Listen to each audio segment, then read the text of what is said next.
Sa bawat tahanan, may kwentong hindi nakikita. Sa bawat ngiti, may laban na tinatago.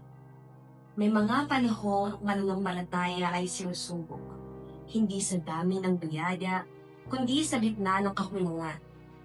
Kapag ang haligi ng tahanan ay nawala, kapag ang seguridad ay napalitan ng tako, kapag ang bukas ay tila walang kasiguraduhan, ano ang matitira? Sa oras na ito, masasaksihan natin ang isang ina, isang pusong wasak, isang pamilyang nasa bingit ng pagkakawatak, at isang maliit na banganing langis.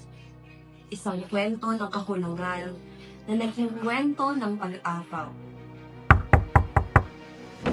Sa susunod na pagbalik ko, kung wala kang maibabayad, kukunin ko ang iyong mga anak bilang alipin ko. Ang asawa ko'y namatay. Siya ay lingkod ng Panginoon. Kami ay may mga utang na dapat bayaran. Paano ko mababayaran? At ngayon, kukunin ng pinagkakautangan ang aking mga anak bilang alipin. Kapag tila wala nang natitira at matatakbuhan, doon sinusubok ang pananampalataya at nagsisimula ang tunay na pagtawag sa Diyos. Si Propeta Elisha, na tagapagmana ng ministeryo ni Elijah, ay ginagamit ng Diyos upang dalhin ang kanyang salita sa mga tao.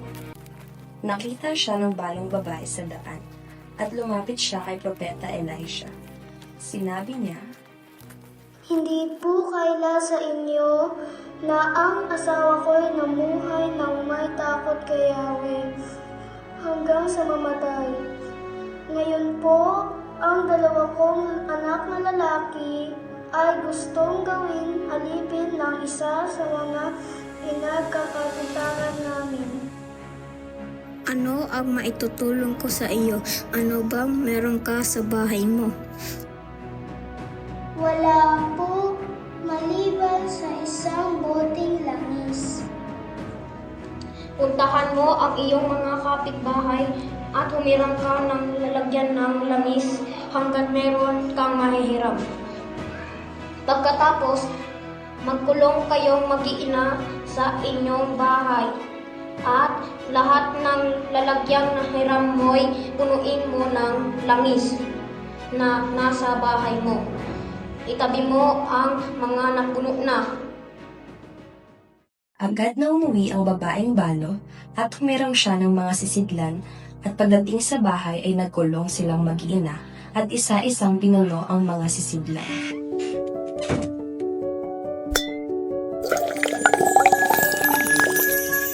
Ina!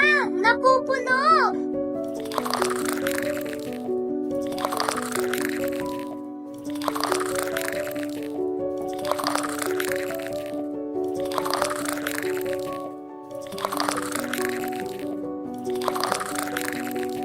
Ito pa po.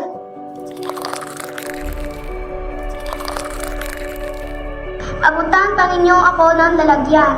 Ina, wala na po sisidlaan. Puno na po lahat.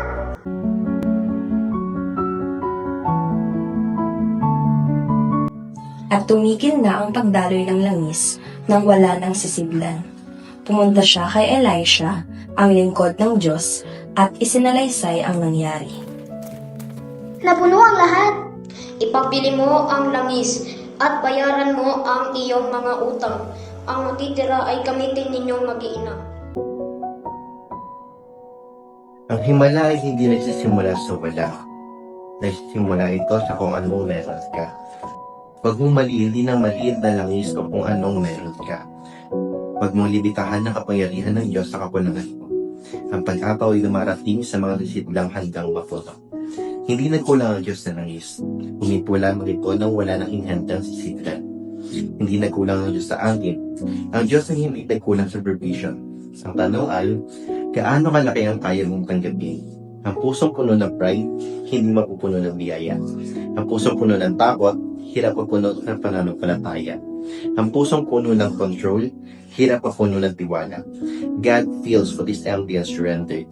Kaya mga kapatid, Kapag ako hindi para itago, ito ay para ipahagi. Ito ay para ipadala. Kung may sisitlan pa, may pagtatay pa. Kung may pusong handa, may pagbuhos pa. Kaya nang sinabi sa Mateo 19-20, humayo kayo at gawin ninyong alagad ang lahat ng mga bansa. At tandaan ninyo, ako, si Jesus, ay kasama niyo palagi. Tayo hindi lang sisidlang pumupuno. Tayo ay sisidlan ng sinusuko. Prepare vessels, receive overflowing oil. At mula sa overflow na yun, humayo tayo.